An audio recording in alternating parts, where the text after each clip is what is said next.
The letter was still on the kitchen table when I got home from my walk. I'd left it there on purpose. I thought maybe if I gave it some space, came back to it with fresh eyes, it wouldn't feel the way it felt the first time I read it, like someone had reached into my chest and squeezed.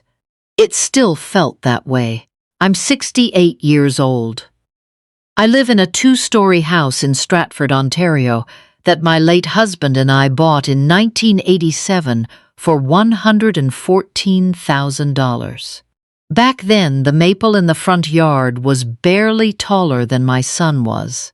Now it covers half the roof in October, and every year I rake the leaves myself because I like the way the yard looks when I'm done. Tidy, cared for, mine. My name is Eunice. I worked 31 years as an administrative coordinator for the Huron-Perth Healthcare Alliance. I am not a dramatic woman. I don't post things on the internet about my feelings. I don't call my sister every time something upsets me. I sit with things. I think them over. I make tea, and I sit at the kitchen table, and I try to be fair. I was trying very hard to be fair about the letter. It had started, the whole thing, about 14 months earlier, at my son's kitchen table in Guelph. He and his wife had just come back from a trip to Prince Edward Island, and they were showing me photos on a tablet, and my daughter-in-law was saying how the Cavendish Beach was the most beautiful place she'd ever seen, and my son was nodding along the way. He always nodded along when she talked, and I remember thinking, I should do something like this for this family. Not because I felt obligated. I want to be clear about that, because I've thought about it a great deal since, and I still believe it was a genuine impulse, uncomplicated. I wanted to give them something. My husband, their father, her father-in-law, had been gone 4 years by then. Family 3 had been through the grief of that, the closing of the estate, the selling of his woodworking tools to a man in Mitchell who'd promised to use them. We needed something to look forward to. I wanted to be the one who gave us that. So I started planning a trip to Tofino. I chose Tofino because my son had mentioned it once. Years ago, when he was still in university, he'd seen photos somewhere and said it looked like the edge of the world in the best way. I filed that away. I file a lot of things away. My daughter always said I had a memory like a steel trap, which she meant as a compliment when she was young, and seemed to mean something else entirely by the time she was an adult. I began researching in February. I read forums. I cross-referenced accommodation reviews. I called a woman named Audrey at a vacation rental company in Tofino 3 times before I found a house that worked. A cedar-sided property right on Chesterman Beach, large enough for all of us, with a wood-burning fireplace and a covered porch facing the water. It slept 8. I was planning for 6. My son, his wife, their 2 children, aged 9 and 11, at the time, my daughter and me. The rental was $4,200 for the week. I put it on my visa and paid it off the same month from my savings. I didn't tell anyone the exact amount. I didn't think it was relevant. I wasn't doing it to be thanked. Over the following months, I booked the flights. WestJet out of Toronto Pearson, returning from Comox after a few days on the island. I coordinated the rental car. I put together a folder on my computer with confirmation numbers, driving directions, tide schedule for the beach, a list of restaurants with notes on which ones were good for children. I sent my son a summary email in April, something cheerful, something that said, "Here's what I'm planning. This is going to be wonderful," he replied. "Wow, Mom, you really went all out. We're excited." His wife didn't reply. I told myself that was fine. She's a busy woman. She works in commercial real estate. She has her own family in Mississauga. 2 brothers and a mother who calls her every single day. I know because my son mentioned it once, lightly, in the way people mention things they've made peace with. Summer came. I sent updated itineraries. I bought a new rain jacket for the trip because Tofino is rainforest and you go in for the weather, not in spite of it. I found a whale-watching tour that departed from Uklulet and took a morning booking for all 6 of us, paid the deposit. I bought my grandchildren each a small pair of waterproof hiking boots. I wrapped them and wrote cards, and left them at my son's house on a Sunday afternoon in July when we had the kids for the day. My granddaughter wore hers around the backyard for 45 minutes without taking them off. My grandson asked if we'd really see whales. I said, "I can't promise whales, but I can promise the ocean." He seemed satisfied with that. I was so happy. I remember that. I want to say it plainly because I think it matters. I was genuinely happy. Not the kind of happy that's really just busy, not the kind that needs an audience. I was happy the way I used to be happy when I'd make something difficult in the kitchen and it would come out exactly right. A quiet, private satisfaction. I had done a good thing. I could feel it. The letter came on a Thursday. It was addressed to me in my daughter-in-law's handwriting, which surprised me. She had never written me a letter. We were not a letter-writing family. I opened it at the kitchen table, still in my coat. She wrote that she had been reflecting on the upcoming trip, and that, after a great deal of consideration, she felt it would be better for her, and my son, and the children, to experience it as a private family holiday. She wrote that she had discussed this with my son, and they were in agreement. She wrote that she hoped I would understand, and that she was grateful for the planning I had done, and that perhaps we could find another opportunity to spend time together as a larger group. She did not write, "We will pay you back for the flights you booked on our behalf," or the whale-watching deposit, or the portion of the rental that covered their rooms. She did not address any of that. The letter was 2 paragraphs long. I read it 4 times. I took off my coat. I made tea. I sat back down. The tea went cold. My son called that evening. He called after dinner, which told me she'd been the one to send the letter without checking whether he'd already spoken to me, or it told me he'd known and had spent the day gathering himself to call. I still don't know which it was, and I've stopped trying to figure it out.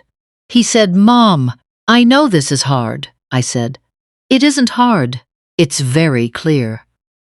He said she had a point, that family holidays work better when it's just the immediate unit, that things get complicated when, and then he paused, and I heard her in the background, just her tone, not her words. And then he said that they were both grateful for everything I'd done, but they thought the trip could be a fresh start for just the 4 of them. I said, "You've been married 11 years. When does the fresh start begin?" He didn't answer that. I asked whether he understood what I had paid for. I didn't say it with emotion. I asked it the way I'd ask whether he understood the terms of a contract, because that's essentially what it was. I had paid for 6 people to go to Tofino. 4 of those 6 people were now telling me they would go without me, and they had not offered a word about the money. He said he was sure we could sort it all out. I said, "Yes, I think we can."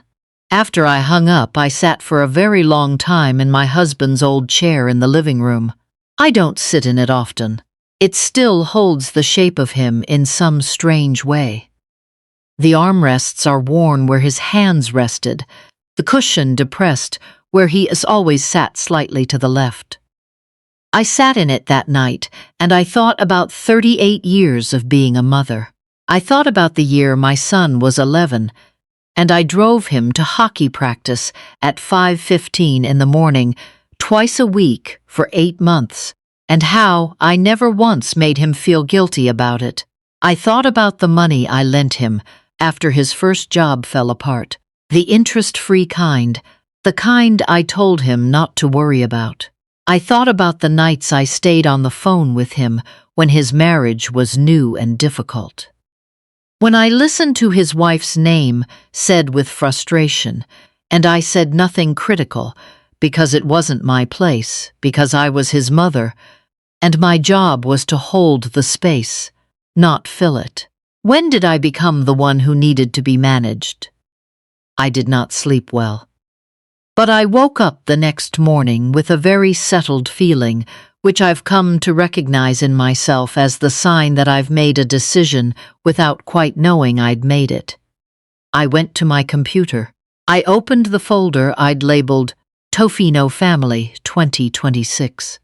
The flights were in my name, booked on my visa, all 6 of them. I had my son's and daughter-in-law's information because I'd asked for it specifically, back when we were planning, and they had given it to me without hesitation. I called WestJet. I explained that circumstances had changed, and I needed to make modifications to the booking. The woman on the phone was pleasant. I canceled 2 adult tickets and 2 children's tickets. I was within the cancellation window for credit. I'd booked flexible fares because I'm that kind of planner. I called the vacation rental company and spoke to Audrey again. I explained that the party size had changed. The house slept 8. We'd be 2. I asked whether there was a smaller property available for the same week. There was, a beautiful 1-bedroom suite, just 2 properties down from the one I'd originally booked, right on the same stretch of beach, a fraction of the cost. I transferred the booking. The difference in rental cost went back onto my visa. I called the whale-watching company in Ucluelet and reduced the reservation from 6 to 2. Then I called my friend Bev. Beverly is 71 and retired from the Waterloo Region School Board, and she is the funniest person I know. Her husband passed 2 years before mine did, and in the years since we've developed a habit of traveling together. Nothing elaborate. Long weekends to Quebec City, a trip to Cape Breton one fall that I still think about when the light is right. I told her what had happened. I didn't dress it up or minimize it. I just told her. She was quiet for a moment. Then she said, "When do we leave?" I laughed for the first time in 2 days. I booked Bev's flight that afternoon. I didn't call my son to tell him what I'd done. I want to be careful about how I describe my reasoning here, because it wasn't vengeance, not exactly. It was clarity. I had planned something beautiful, and it had been handed back to me without so much as a conversation. So I took it back.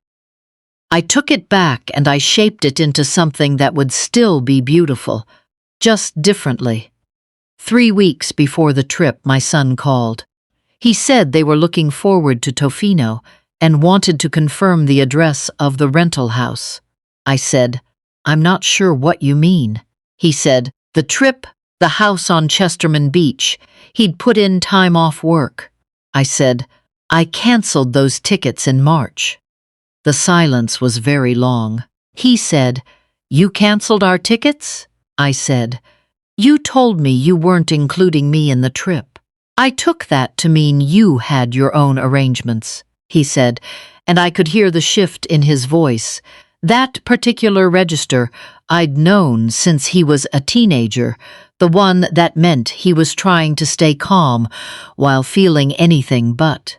He said that wasn't what was meant at all, that they had assumed the planning was still in place, that the flights were still booked. I said, "On my credit card?" "Yes, I canceled them. The rental as well." "There's no house on Chesterman Beach for you." He asked about the deposits. I told him what was refunded had been refunded to my card. I told him what hadn't been refundable was a cost I'd absorbed, which I was prepared to do because the alternative was letting it go unused. He said, "Mom, this isn't like you." I thought about that for a moment. I thought about who I'd been for 38 years and whether this was or wasn't like me. And I decided that it was, actually. That the woman who drove to hockey practice at 5 in the morning, who lent money and held space and filed things away and paid for the whole thing in the first place. That woman was also someone who eventually reached a limit. I had just never reached it before. I said, "I hope you and your wife have a wonderful holiday wherever you decide to go. I mean that." He didn't respond to that. He asked if we could talk more about this. I said, "I'll be in Tofino. You can call me when I'm back."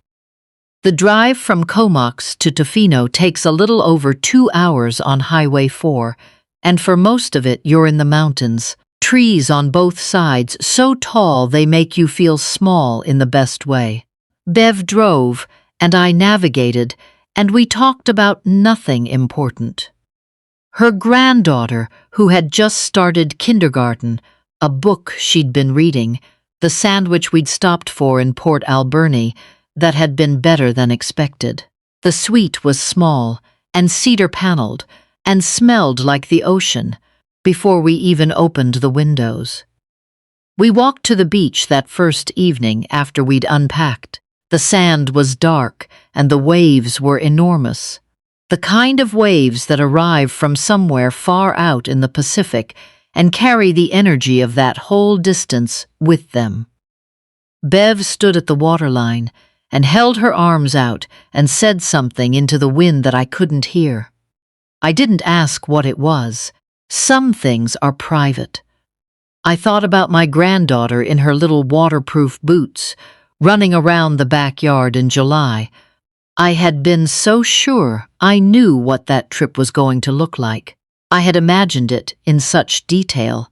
The fire pit at night, the children picking up shells, my son and I sitting on the porch with coffee in the morning, the way we used to sit at the kitchen table when he was small, and the house was quiet. I had wanted so much to give them that. I stood there on the beach, and I let myself feel the loss of the version of the trip that never happened. I let myself feel it fully. The cold wind helped with that, the way the cold always makes grief feel more honest. And then I let it go. The whale-watching tour was on our third morning. The sky was white, and the water was black-green, and the guide, a young woman who knew everything about the migratory patterns of gray whales, had us out of the harbor before 7 in the morning. Bev turned green within the first 20 minutes, and I held her arm, and we laughed helplessly at the situation, both of us soaked with spray, the boat rising and falling over swells that felt enormous and were probably perfectly normal. We saw 2 gray whales. They surfaced close enough that I could see the barnacles on their backs. I thought, my grandson would have lost his mind. I took a photograph on my phone. It wasn't a great photograph. The whales were surfacing and I was on a rocking boat. But it was mine, and when I look at it now, I see a gray shape against dark water, and I feel the cold and the salt and Bev's arm in my arm, and I feel, underneath it all, something that I can only describe as solid. My son called the day after I got home. He had not gone to Tofino. He and his wife and the children had spent the week at her mother's house in Mississauga. I didn't ask how it was. He didn't say. He said he'd been thinking about things. He said he wasn't sure the letter was the right way to handle it, that he should have called me himself, that he was sorry. I sat with that for a moment. It was an apology, even if it was incomplete. I said, "I appreciate you saying that." He asked if we could have them over for Thanksgiving. I thought about it, honestly. I thought about whether I was ready to sit across from my daughter-in-law and pass her the gravy boat and ask her about her autumn and listen to her answer. I thought about whether I was ready to watch my grandchildren run around my backyard and feel the relief of them near me without the thing that had happened sitting in the middle of the room. I thought about standing at the edge of the Pacific with Bev's arm in mine and a gray whale surfacing 15 meters from the boat. I thought I went. I went without them, and I went anyway. I went to the edge of the world, and I stood there, and I came back. I said, "Yes, come for Thanksgiving. Bring a pie. You know I don't bake." He laughed. It sounded like relief. After I hung up, I went out to the backyard. The maple was in full color by then. It goes orange, and then deepens to a red that looks almost impossible, like something a child would paint if you told them to paint a tree in autumn with no sense of moderation. I raked for an hour. The pile at the end was very satisfying. I stood and looked at it the way I always do, tidy and cared for, and mine. I didn't do any of it to prove a point.